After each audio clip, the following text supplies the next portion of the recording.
प्रिय विद्यार्थियों, आज हम संस्कृत दिग्दर्शिका में संकलित पाठ सुभाषित रत्नानि में संकलित श्लोकों का अध्ययन करेंगे। भाषासु मुख्या मधुरा दिव्या ग्रीवाण भारती तस्याह ही मधुरम काव्यम तस्मादपि सुभाषितम। इसमें इस श्लोक की पहली पंक्ति संस्कृत भाषाएं महत्वम पाठ में भी आई हुई है सूक्ति के रूप में। इसका तात्पर्य भी यही होता है कि भाषासु माने भाषाओं में, अर्थात संसार में जितनी भी भाषाएं हैं उन सभी भाषाओं में संस्कृत भाषा सबसे प्राचीन एवं श्रेष्ठ भाषा है। प्रायः कहा यह जाता है कि देवता संस्कृत भाषा ही बोलते हैं, समझते हैं। इसी कारण संस्कृत भाषा को देववाणी भी कहा जाता है। यह भाषा हमारी प्राचीन ऋषि मुनियों की भाषा भी रही है। संस्कृत भाषा में जितनी मधुरता एवं व्याकरण की दृष्टि से जो शुद्धता है वह किसी अन्य भाषा में नहीं है। हमारे देश का अधिकांश प्राचीन साहित्य सब इसी भाषा में ही उपलब्ध है। इसलिए कहा कि ये जो भाषा है वह मुख्य, मधुर और दिव्य अलौकिक भाषा है।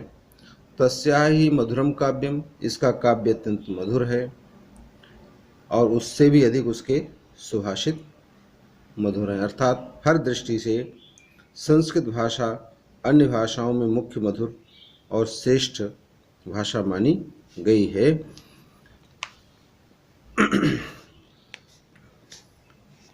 तो इसका अर्थ भी समझ लें कि भाषासु मुख्या मधुरा दिव्या ग्रीवाण भारती। ग्रीवाण भारती अर्थात देववाणी अर्थात संस्कृत समस्त भाषाओं में मुख्य, मधुर और दिव्य अर्थात अलौकिक है। तस्या ही माने निश्चित रूप से, कि उस निश्चित रूप से उसका मधुरम काव्यम, काव्य मधुर है। और तस्मादिप और उससे भी अधिक मधुर है उसकी सुभाषित अर्थात सुंदर वचन, सुंदर उक्तियाँ, सुंदर कथन। तो सुंदर कथन कौन कौन से इस पाठ में आए हैं वो देखते जाइए। सुखार्थिनः कुतो विद्यार्थिनः सुखम, सुखार्थी वा त्यजेत विद्याम, विद्यार्थी वा त्यजेत सुखम। कितनी सुंदर बात कही गई है कि सुखार्थिना अर्थात सुख प्लस अर्थिना शब्द है। सुखार्थी, सुख प्लस अर्थी, अर्थी माने चाहने वाला, कि सुख चाहने वाले को कुतो विद्या, विद्या कहाँ, कुतो विद्यार्थिना सुखम, और विद्या चाहने वाले को, विद्या प्राप्त करने वाले को सुख कहाँ। दोनों विपरीत बातें हैं कि जो व्यक्ति सुख चाहता है उसे विद्या ग्रहण नहीं करनी चाहिए और जो विद्यार्थी है उसे सुख की कामना नहीं करनी चाहिए। सुखार्थी व त्यजेत विद्याम, सुख चाहने वाले को विद्या का त्याग कर देना चाहिए। विद्यार्थी व त्यजेत सुखम, और विद्यार्थी को सुख का त्याग कर देना चाहिए। ये दोनों चीज़ें साथ साथ प्राप्त नहीं हो सकती हैं। जल बिंदु निपातेन क्रमशः पूर्यते घटः, सह हेतु सर्व विद्यानाम धर्मस्य च धनस्य च। कि जल की एक एक बूंद, निपातेन माने गिरने से, क्रमशः माने क्रम क्रम से, धीरे धीरे, पूर्यते माने भर जाता है, घटा माने घड़ा, कि जल की बूंद बूंद गिरने से घड़ा भर जाता है। सह हेतु, सह माने वह, और हेतु माने कारण, का यही कारण सर्व विद्या नाम, सभी प्रकार की विद्याओं, धर्म और धनस्य च, और धन का भी होता है। अर्थात थोड़ा थोड़ा करके ही विद्या का, धर्म का और धन का संचय होता है। अर्थात कोई व्यक्ति एक दिन में विद्वान नहीं बनता है, वह प्रतिदिन थोड़ी थोड़ी विद्या सीखता है, प्रतिदिन धर्म का एक एक काम करता है तो वो धर्मात्मा बनता है। और एक एक जो पैसा जोड़ता है, एक एक रुपया जोड़ता है तो वही एक दिन धनवान बनता है। तो का कारण वही है कि जैसे घड़ा एक एक बूंद से भरता है, उसी प्रकार से विद्वान भी एक दिन में नहीं बनता, वो भी धीरे धीरे बनता है। धर्मात्मा भी एक दिन में नहीं बनता, वो भी धीरे धीरे बनता है। और धनवान भी धीरे धीरे ही बनता है। काव्य शास्त्र विनोदेन कालो गच्छति धीमताम व्यसनेन च मूर्खाणाम निद्रया कलहेन वा। धीमताम माने बुद्धिमान पुरुषों का, और कालो माने समय, काल जिसको कहते हैं, और गच्छति माने वैसे तो जाता अर्थ होता है, लेकिन यहाँ जाना अर्थ में ना आकर के माने व्यतीत होना, कि जो बुद्धिमान पुरुष हैं उनका समय काव्य शास्त्र अर्थात काव्य शास्त्रों की चर्चा रूपी और विनोदेन माने मनोरंजन के द्वारा व्यतीत होता है। जो बुद्धिमान पुरुष होते हैं वे काव्य शास्त्रों की चर्चाएं एक दूसरे से करते हैं, काव्य शास्त्र पढ़ते हैं, दूसरों को पढ़ाते हैं या सुनाते हैं, लोग सुनते हैं, और इस तरह से उनका समय व्यतीत होता है। लेकिन इसके विपरीत व्यसनेन चा मूर्खाणाम निद्रया कलहेन वा, जो मूर्ख होते हैं उनका समय कैसे व्यतीत होता है? व्यसनेन, बुराइयों में लगे रह करके, वे रात दिन बुरे काम करते रहते हैं, उनका समय बीत जाता है। अथवा निद्रया, दिन भर सोते रहेंगे, अथवा कलहेन, लड़ाई झगड़े के द्वारा, कि मूर्खों का समय बुराइयों के द्वारा, नींद के द्वारा और लड़ाई झगड़े के द्वारा व्यतीत होता है। न चौरहार्यम न च राजहार्यम न भ्रातृभाज्यम न च भारकारी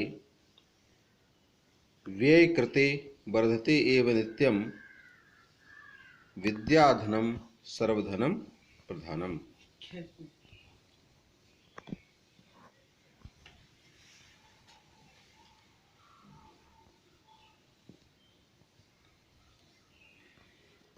कहा कि जो विद्या रूपी धन है ये सभी धनों में प्रधान है। प्रधान माने मुख्य। तो ऐसा क्यों कहा कवि ने? कहा इस विद्या रूपी धन को न माने नहीं, चौर माने चोर, और आहार्य माने होता है छीनना या चुराया जाना। इस विद्या रूपी धन को चोर चुरा नहीं सकता है। नच राजहार्यम, और राज माने राजा, आहार्य माने छीनना, नहीं से राजा के द्वारा छीना जा सकता है। न भ्रातृभाज्यम, भाई इसे, भाज्य माने बांटना, भाई इसे बांट नहीं सकते हैं। और नच भारकारी, और ना ही ये भार कारक है, अर्थात इसमें वजन नहीं होता है। सबसे बड़ी विशेषता कही कि व्यय करते वर्धते एव नित्यम। व्यय माने खर्च करने पर, ये नित्य माने प्रतिदिन बढ़ता ही है।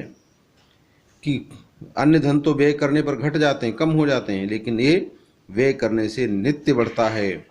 इसलिए विद्या रूपी धन सभी धनों में प्रधान है। परोक्षे कार्यहंतारम प्रत्यक्षे प्रियवादिनम वर्जेत ऐतादृशम मित्रम विषकुंभम पयोमुखम। कहा एक मित्र, संसार में मित्र भांति भांति के होते हैं, एक मित्र की विशेषता यह बताई है कि जो परोक्षे यानी तुम्हारे पीठ पीछे कार्य की हंतारम माने हानि करता है, यानी तुम्हारे पीठ पीछे तुम्हारा कोई कार्य है उसको नष्ट कर देता है, बिगाड़ देता है, हानि कर देता है। प्रत्यक्षे, सामने आने पर, प्रियवादिनम, प्रिय बोलता है, मीठी मीठी बातें करता है। तो कहा ऐसा मित्र बड़ा ही हानिकारक होता है, क्योंकि वो छिपा हुआ शत्रु है। तो कहा ऐसे उस मित्र का विष कुंभम पयो मुखम, विष के घड़े के समान। कैसा घड़ा? कि जिसके मुख पर क्या क्या है? दूध है, अमृत है, और अंदर विष। ऐसे इस प्रकार के घड़े के समान वर्जयेत माने त्याग देना चाहिए। कहा ऐसे मित्र को वैसे ही त्याग देना चाहिए जिस प्रकार मुख में या ऊपरी हिस्से में दूध वाले किंतु अंदर विष के घड़े को त्याग देते हैं, अर्थात वो घड़ा किसी काम का नहीं होता है। मित्र का भी त्याग कर देना चाहिए। उदेति सविता ताम्रः ताम्रः एव अस्तमेति च संपत्तौ च विपत्तौ च महताम एक रूपता। कहा उदेति माने उगता है, सविता माने सूर्य, ताम्रा माने तांबा, कि सूर्य उदय के समय लाल होता है। किसके समान? जैसे तांबे का रंग होता है वैसा होता है। और अस्तम माने अस्त होते समय भी उसका रंग तांबे के समान लाल ही होता है।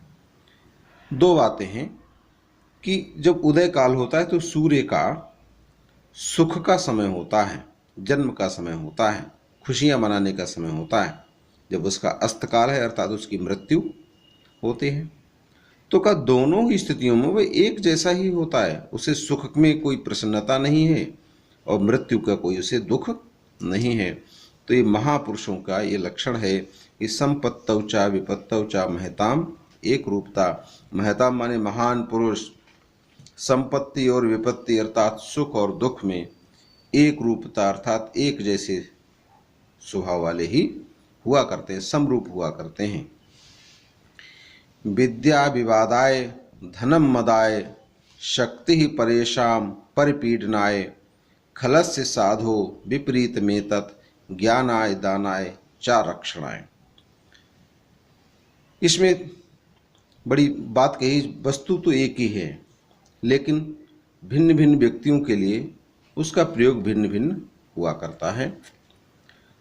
इसकी परिभाषाएं सबकी अपनी अपनी हो जाया करती हैं कि एक कोई सज्जन व्यक्ति है तो उसके लिए विद्या किस प्रकार की परिभाषा है, उसके लिए दुष्ट व्यक्ति के लिए विद्या की क्या परिभाषा। इस श्लोक में कहा गया कि विद्या विवादाय धनम मदाय शक्ति परेशान परिपीडनाय खलस्य, खल माने दुष्ट, तो दुष्ट के पास यदि विद्या है तो वो दूसरों से विवाद ही करता है।